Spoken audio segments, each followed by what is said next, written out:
J'avais fait une promesse à mon fils, Imad.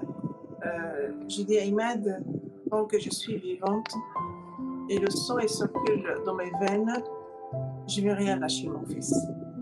Et quand j'ai reçu ce prix, j'ai dit à Imad, ce prix il est pour toi, il n'est pas pour moi. Parce que tu es mort courageux, sans te mettre à genoux devant ton terroriste qui était en face de toi, et tu es resté debout. Pour moi, tout ce que je reçois, c'est pour toi.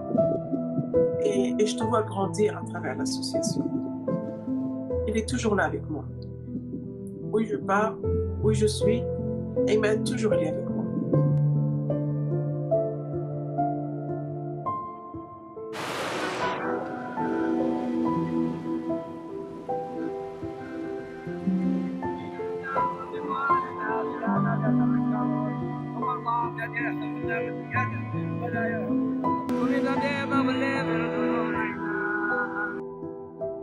كان هو معايا أسبوع في الدار، أسبوع كان فاكونس يعني عطلة. هو سافر يوم الاثنين، يوم الأحد ولدي الكبير يكلمني.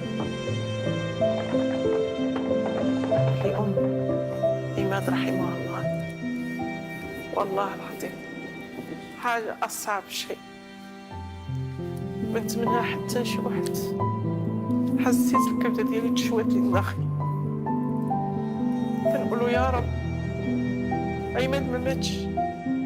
كندرع وليداتي كيقول لي ماما عماد، كنقول لهم لا ما ماتش، عماد باقي حي. هذا شي حد كذب عليكم. J'ai fondé dans ma souffrance quelques jours et je rêvais d'Ahmed. La première fois, maman, lève-toi, j'ai besoin de toi. J'expliquais ça à ma famille et mon mari m'a dit c'est dur pour nous tous, je sais, souffre, mais c'est juste un rêve. 3 jours après, je rêvais vraiment quelqu'un dans ma chambre, mais c'est vraiment pas un rêve, c'est quelque chose de réel.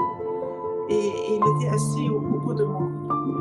Maman, lève-toi, maintenant il faut se lever, j'ai besoin de toi, je ne veux pas te voir comme ça, tu étais toujours courageuse. Et je me suis levée, je vous assure, il y avait une trace dans mon lit. Je dis mon Dieu, mon fils il était là avec moi. Et je me suis descendue de mon bar et je dis à mon mari, non, c'est pas possible. Ahmed il est là, je l'ai vu. Il me dit, c'est la souffrance. Je dis, à partir d'aujourd'hui, je serai sur le terrain. J'ai parti à Toulouse parce qu'il fallait que je voir le lieu où il était assassiné. Mon fils, c'était très important parce que mon fils, il n'était pas qu'un fils, il était un frère, un ami, un confident. Vous savez, dans ce gymnase, j'ai cherché s'il m'a laissé quelque chose d'écrit et j'ai trouvé le trace de sang. Je dis, mon Dieu, aide-moi. Et je me suis mis à crier très fort. Mais personne ne s'arrêtait à cette femme qui était en train de crier dans ce gymnase et toutes les voitures qui passaient. Et j'ai dit, mon fils, il est mort en souffrance, je suis sûre et certaine. Et c'est comme ça que je suis partie à Toulouse, j'ai rencontré ces jeunes. La République nous a oubliés. La société ne veut pas de nous. On n'a aucune chance de s'en sortir. Vous savez, c'est comme des rats.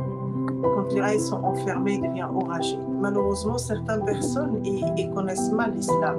Ils jugent les musulmans. L'islam, c'est pas ça. L'islam, c'est pour la paix, le partage, l'amour. Il est mal interprété, malheureusement, par un petit poignet qui fait du mal dans le monde, malheureusement. Et c'est ça qu'il faut combattre aujourd'hui, mais pas avec la haine. Il faut aussi les aider à s'en sortir de là.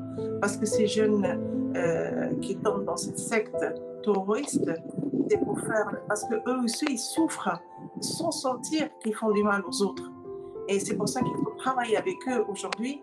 Il faut les guider, les démoncer, si vous voulez, pour savoir comment on peut travailler avec ces jeunes. Parce que ces jeunes, quand ils tombent dans cette secte, de quelle raison? L'ignorance, la pauvreté, l'éducation. Comment pour lui, cet enfant qui va s'en sortir. Il va être récupéré par quelqu'un qui est très dangereux. Il va le tendre la main, il va lui dire je vais t'accueillir, je vais te donner la chance pour réussir. Et ce jeune, comme il a perdu l'espoir avec tout le monde, il croit à cette personne-là. Et quand il apprend de la religion, c'est pas la même, malheureusement. Parce que l'islam, c'est pas ça. Et c'est pour ça en France aujourd'hui qu'on parle beaucoup de l'islam. Et c'est dommage parce qu'il prend tous les musulmans ou tous les arabes dangereux. C'est pas le cas. Je pense qu'il faut travailler avec ces jeunes.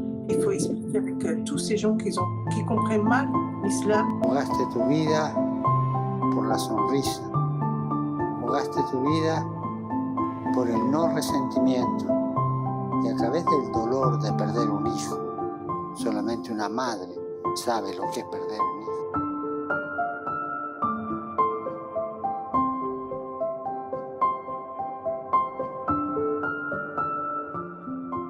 Gracias por tu testimonio.